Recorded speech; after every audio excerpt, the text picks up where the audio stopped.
Hello friends, हम अपने worship course के दूसरे लेसन पे अभी गौर करेंगे और आज के लेसन में हमारे सामने है ज़बूर 149। आइए एक छोटी सी दुआ करें। प्यारे आसमानी बाप, हम अपने आप को तेरे सपुर्द करते हैं। तेरे कलाम में लिखा है, तेरे बेटे ने हमें सिखाया कि ज़रूर है कि हम अपने बाप की परस्ती शुरू और सच्चाई से करें। सो रूल कुद्दस हमारी मदद फरमा, और जब हमें बाप और बेटे और रूल कुद्दस के साथ अटैच रहना है जिन्होंने हमें पैदा किया है, तो हम तेरा शुक्र करते हैं कि तूने अपने बेटे के ज़रिए से न सिर्फ हमें अपने पास बुलाया है बल्कि रूह कुद्दस मददगार दिया है जो हर लम्हे हमारी मदद कर रहा है ताकि हम बाप के दिल की बातों को समझें और बेटे के हुक्मों पर अमल करें और तेरी मर्ज़ी हमारी ज़िंदगी में पूरी हो जाए। खुदावंद यीशु के नाम में आमीन। तो अजीज़ों, हमने लास्ट टाइम ये गौर किया कि खुदा ने हमें बनाया ही हम्द के लिए है। आज हम ज़बूर 149 के ज़रिए से हम्द के मुख्तलिफ एस्पेक्ट्स पे, पहलुओं पे गौर करेंगे। पहली आयत, खुदावंद की हम्द करो। यहाँ जो वर्ड हम्द इस्तेमाल हुआ है, इसका मतलब है फ़ख्र के साथ जश्न मनाते हुए हम्द करो। इसका मतलब है कि आपको वो सब कुछ मिल गया है जिसकी आपको ज़रूरत थी और आप अब जश्न मना रहे हैं और अपने खुदा पे, अपने आसमानी बाप पे फ़ख्र कर रहे हैं। ये है हम्द का पहलू जो ज़बूर 149 में लिखा है। फिर लिखा है, खुदावंद के हुज़ूर एक नया गीत गाओ। नया गीत एक नए तजुर्बे का बयान करता है। खुदा बाप के साथ चलते हुए नए तजुर्बों के साथ, नए बहाली के, ट्रांसफॉर्मेशन के एक्सपीरियंसेस के साथ हम उसकी हम्द करें। इसका भेद हमें ज़बूर 40 में मिलता है।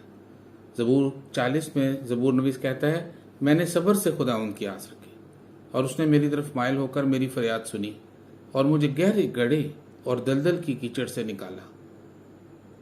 उसने हमारे खुदा की सिताइश का नया गीत मेरे मुंह में डाला। वो तेरे देखेंगे और डरेंगे और खुदावंद पर तवक्कुल करेंगे।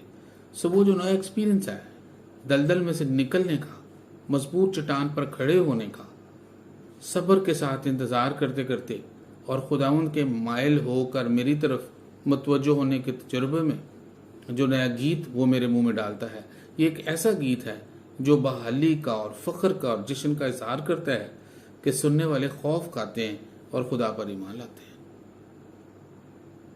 इससे आगे चलते हैं। अगली लाइन में लिखा है, मुकद्दसों के मजमा में उसकी मदद सराई करो। अब ये फ़ख्र है दूसरों के सामने वर्शिप करने का, शर्मिंदगी के साथ नहीं, जुर्रत के साथ। आप क्या कर रहे हैं? आप अपने बाप पे फ़ख्र कर रहे हैं। मैं देखता हूं कि इस कल्चर के अंदर, जो दुनिया का कल्चर है, चाहे वो पाकिस्तान मुल्क है या दूसरी जगह है, इंसान आसमानी बाप पे फ़ख्र करने से झिझक रहा है।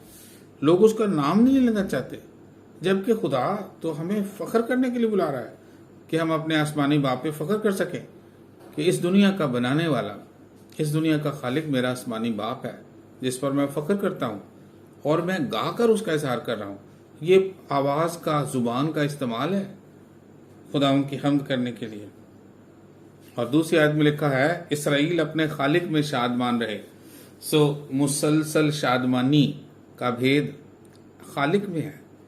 और यहाँ जो खालिक वर्ड इस्तेमाल हुआ है, ऐसा बनाने वाला जो ना सिर्फ हमें बना के छोड़ चुका है बल्कि ऐसा बनाने वाला जो बनाकर हमारी जिंदगी को मेंटेन करता है। और ये बहुत हैरानकुन है कि किस तरीके से वो हमारी जिंदगी को संभालता है। कभी कभी ऐसा लगता है जिंदगी बस डाउन हो रही है, एंड की तरफ जा रही है, और वो अपने पास ले जा सकता है क्योंकि वो अपने जलाल में हमें बुलाता है। लेकिन इसके साथ साथ अगर वो हमें मौका देता है कि हम इस दुनिया में रहें, तो हम क्या एक्सपीरियंस करते हैं कि वो खुद हमारी जिंदगियों को मेंटेन कर रहा है। और जब हम उस जिंदगी को मेंटेन होता देखते हैं तो फिर हम उसमें शादमान होते हैं। इसराइल, खुदा का शहजादा, अपने खालिक में शादमान रहे, और कोई शादमानी हमें सेटिस्फाई नहीं कर सकती। हर तरह की दूसरी शादमानी वक्ती है, लेकिन वो जो हमें होल्ड कर रहा है, जो हमारी जिंदगियों को सस्टेन कर रहा है, बना के संवार के चलाता रहता है, मेंटेन कर रहा है, वही है जिसमें हमारी शादमानी कायम रहती है। और फिर लिखा है, फर्जंदान सयून अपने बादशाह के सबब से शादमान हो। फर्जंदान सयून का मतलब है तुम्हारी नस्लें, तुम्हारी नस्लें बादशाहों के बादशाह में शादमानी करें। बादशाह के सबब से शादमान होना एक नस्ल में आसान हो जाता है, लेकिन अगली नस्ल को भी यही सबक पढ़ाना, फिर उसकी अगली नस्ल को भी यही सबक पढ़ाना कि बाप में शादमान रहना है, बाप में शादमान रहना है, ये बहुत बड़ा चैलेंज है। लेकिन ये ज़रूरी है, ना सिर्फ हम खुद शादमान हो रहे हों, ना सिर्फ हम खुद हमद कर रहे हों, बल्कि अपने बच्चों में, अपनी नस्लों में इन्वेस्टमेंट करें कि देखना सिर्फ आसमानी बाप की तरफ है, और इसको नस्लों में हमने फ़ख्र के साथ जारी रखना है। तीसरी आयत में लिखा है वो नाचते हुए उसके नाम की सिताइश करें। अब जरा ये नोट करें कि खुदा रूल कुदस की तहरीक से दाऊद नबी की ज़िंदगी में जो कुछ ये कर रहा था ज़बूर के ज़रिए से, वो हमारे लिए इन्वेस्टमेंट थी, ना सिर्फ उसके लिए बल्कि हमारे लिए भी। आप देखें, आवाज़ निकाल कर अपने खुदा को सराहना, फ़ख्र के साथ अपने खुदा को सराहना, बहाली के साथ अपने खुदा को सराहना, नए गीतों के साथ लोगों के दरमियान अपने खुदा को सराहना, अपनी नस्लों में खुदा को सराहना, फिर नाचते हुए, यानी ना सिर्फ जुबान इस्तेमाल करनी है, आवाज़ ऊंची करनी है, बल्कि नाचते हुए हमें अपने खुदा के नाम की सिताइश करनी। उसका नाम, ये बहुत बड़ा भेद है, वो नाचते हुए उसके नाम की सिताइश करें। अब देखिए नाम का क्या भेद है कि नाम की सिताइश हो, हम उसकी सिताइश कर रहे हैं, फिर हम उसके नाम की सिताइश करते हैं, क्योंकि उसका नाम सब नामों से आला है। उसका नाम ऐसा नाम है जिस पर भरोसा किया जा सकता है। उसका नाम उसकी खूबियों का बयान करता है। आप गौर कीजिए, उसका नाम उसकी इनफरादियत को ज़ाहिर करता है, उसका नाम उसकी इज्जत और इख्तियार और उसके किरदार और मुकाम को ज़ाहिर करता है। उसका नाम पाक माना जाना जरूरी है। तुमने मेरे नाम की तकदीस नहीं की। खुदा को ये गिला था, और यीशु मसीह ने आके कहा कि ये दुआ किया करो तेरा नाम पाक माना जाए। इसका मतलब है जो तेरा नाम है, मेरी जिंदगी उस नाम के साथ अटैच हो और उसके मुताबिक जिंदगी बसर हो रही हो, और मैं उसकी कुद्दूसियत को, उसकी पाकीज़गी को अपनी जिंदगी में इम्प्लीमेंट होने दूं। इसलिए उसने कहा मेरा नाम बेफायदा नहीं लेना, मेरा नाम संजीदगी से लेना। वो अपने नाम की गैरत रखता है, और वो कहता है मेरे नाम का जश्न मनाओ। दरअसल ये जो है ना, मेरे नाम की सिताइश करें, इसका मतलब फिर वही है, मेरे नाम पर फख्र करें, मेरे नाम का जश्न मनाएं, मेरे नाम पर नाचें, नाचते हुए वो ये करें। तो ये तो बहुत बड़ी सेलिब्रेशन है, बनाए ही इसीलिए गए हैं। और फिर उसके बाद ना सिर्फ ये, बल्कि तीसरी आयत की दूसरी लाइन में लिखा है वो दफ और सितार पर उसकी मदद से करें। अब इंस्ट्रूमेंट्स पकड़ लो, जुबान की आवाज़ बुलंद करो, गाकर उसकी वर्शिप करो, फ़ख्र के साथ उसकी वर्शिप करो, नस्लों में उसकी वर्शिप करो, उसको बादशाह मानते हुए उसकी वर्शिप करो, नाचते हुए उसके नाम को सराहते हुए उस पर फ़ख्र करते हुए उसकी वर्शिप करो। पकड़ लो साज, दफ पकड़ो, सितार पकड़ो और उसकी वर्शिप करो। ये कैसी दीवानगी है। लिखा है क्यों, चौथी आयत में इसका बयान करता है। वजह क्या है?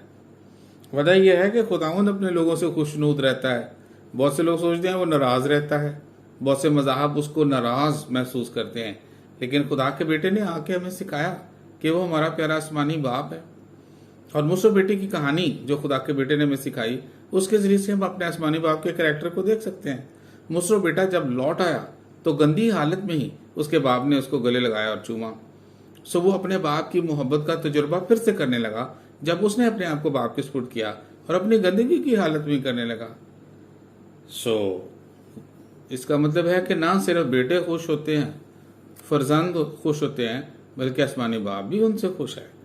और ज़बूर नवीस कहता है खुदा की तहरीक से, क्योंकि खुदावंद अपने लोगों से खुशनूद रहता है। कई दफ़ा हमारे आपस में मूड चेंज हो जाते हैं, लेकिन खुदा का मूड हमारे बारे में चेंज नहीं होता।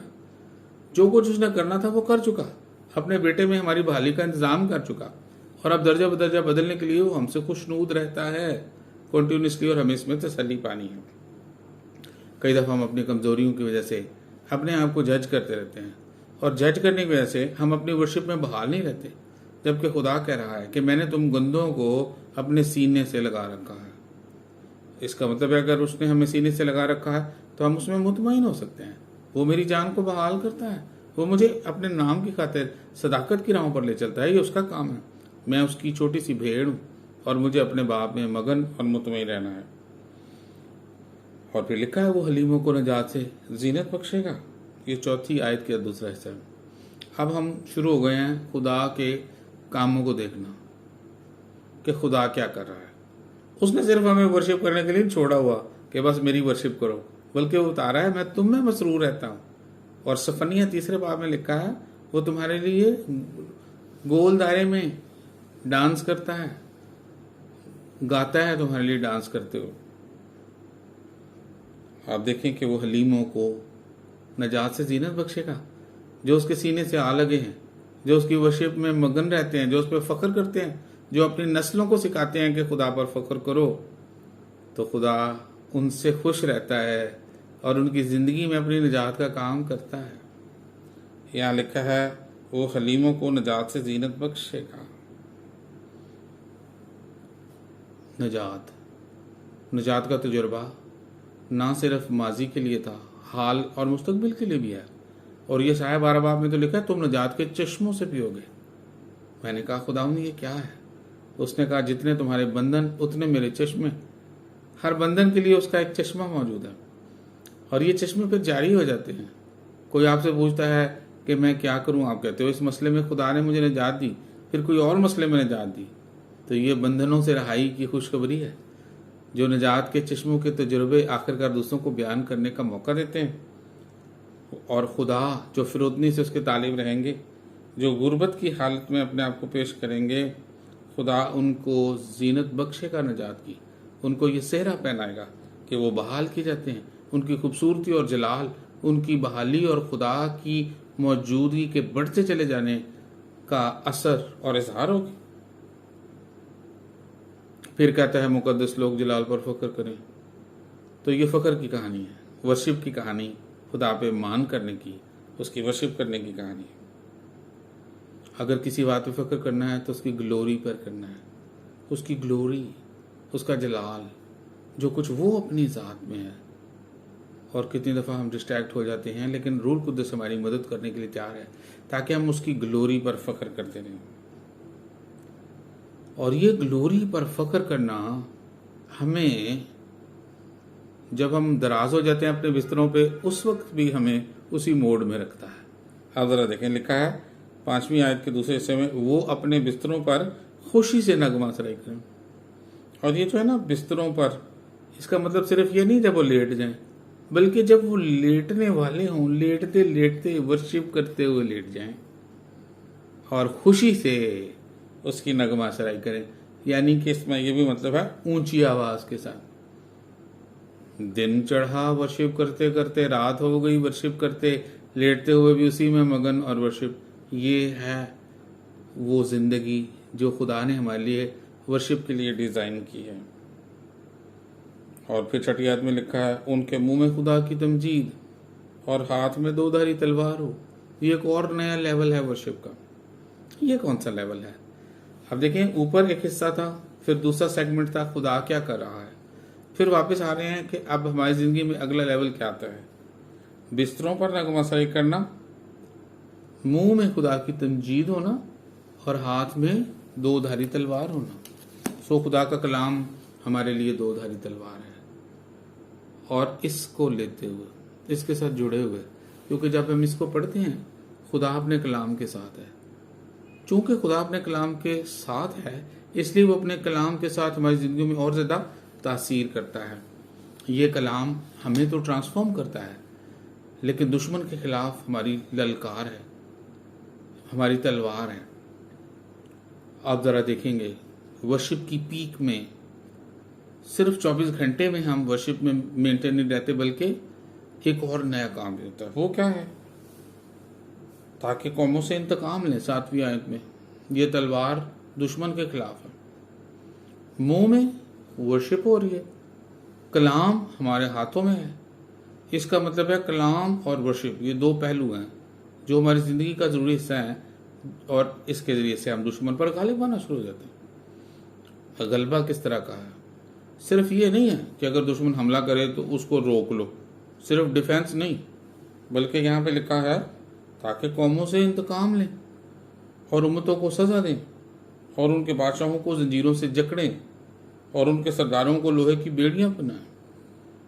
तो ये सारा सिलसिला हमारे खाते में रखा गया कि न सिर्फ हमने खुदा की वर्शिप करनी है, बल्कि हमने दुश्मन और उसकी तासीरों को मानना है। वो तासीरें जो पहले हमें तंग करती थी, हमारे ख़ानदानों को तंग करती थी, अब हमने उनको ट्रेस करना है और उन पर गालिब आना है। मैं एक छोटा सा आपको वाक़या बताना चाहता हूँ। मेरी ज़िंदगी में सालों एक तजुर्बा था। कोई ना कोई मुझसे खफा होता था, इवन के जो मुझसे नहीं वाकिफ़ थे, कई दफ़ा मुझे पता चल जाता था ये मेरे से नाराज़ होगा, और खुदा ने मुझे दिखाना शुरू किया कि लानत मलामत करने वाली रूह है। और एक ऐसा स्टेज आया जहाँ पे मुझे उस पर गालिब आना था, और मैंने उसको चैलेंज कर दिया जब खुदा ने वर्शिप के दौरान मुझे दिखा दिया कि मैं उसको अपनी ज़िंदगी से काटूं और यीशु के नाम में बांधूं, और उसकी रिप्लेसमेंट में खुदा की तसल्ली की रूह को मांगूं कि वो जिस एरिया में ये हुआ उस एरिया में खुदा मुझे कॉन्फिडेंस और तसल्ली दे। और ये तसल्ली बढ़ती चली गई। ये मेरा शरफ है। यहाँ पे लिखा है उनके सरदारों को लोहे की बेड़ियां बनाएं ताकि उनको वो सज़ा दें जो मरकूम है। खुदा बाप ने पहले से अपने ऑफिस में नोट किया हुआ है कि वो आपके ज़रिए से आपको जो गलबा का तजुर्बा देगा वो कौन कौन सा होगा। सिर्फ खुदा से पूछना है कि अब आप वो कौन सी तासीरें हैं जिन्होंने मेरी शख्सी ज़िंदगी में, मेरे ख़ानदान में, मेरे चर्च में मुखालफत की, ताकि मैं उन पर गालिब आ सकूं, उनको यीशु के नाम में काटूं और बांधूं और उनके काम को ख़त्म करूं। उनको बेड़ियां पहनाना, उनके काम को बंद करना, ये खुदा के बच्चों की जिम्मेदारी है। वो जो वर्शिप में रहते हैं, वो जो अपने बाप के जलाल में ज़िंदगी बसर करते हैं, जो उस पर फ़ख्र करते हैं, उनके हाथों में इख्तियार दिया जाता है कि वो दुश्मन की सारी कुदरत पर गालिब आने का तजुर्बा पाएं। और फिर लिखा है उसके सब मुकद्दसों को ये शर्फ हासिल है, ये प्रिविलेज है हमारा, तासीरों को बांधना ताकि वो हमारी ज़िंदगी पर अपने काम को जारी न रख सकें। ये हमारा प्रिविलेज है। और फिर लिखा है खुदावंद की हमद करो। सब मुकद्दसों को ये जो शर्फ हासिल है ना, ये हार की मान्यता है, ये ऑनर की मान्यता है जो खुदा ने हमें दिया है। ये हमारी शान है कि हम दुश्मन पर गालिब आते हैं। प्यारे यीशु ने कहा दुश्मन की सारी कुदरत पर गालिब आओ, सांपों और बिच्छुओं को कुचलो और दुश्मन की सारी कुदरत पर गालिब आओ। ये सांप और बिच्छू क्या है? ये सांप और बिच्छू हमारे ख्याल हैं, हमारे रवैये हैं जो हमें दुख देते रहते हैं। हम खुदा के बच्चे, लेकिन हम हैरान होते हैं कि ये बीच में दूसरा काम क्या पड़ा हुआ, कुछ ऐसा क्या हो रहा है जो मेरे बाप को पसंद नहीं और मुझे भी अच्छा नहीं लगता। तो उन एरियाज में हमें खुदा से दरियाफ्त करना है, वर्शिप करते हुए मायूस नहीं होना, बल्कि खुदा से पूछना है, और वो अपने टाइम पर उसको जाहिर करेगा कि इसको इस तरह डील करो।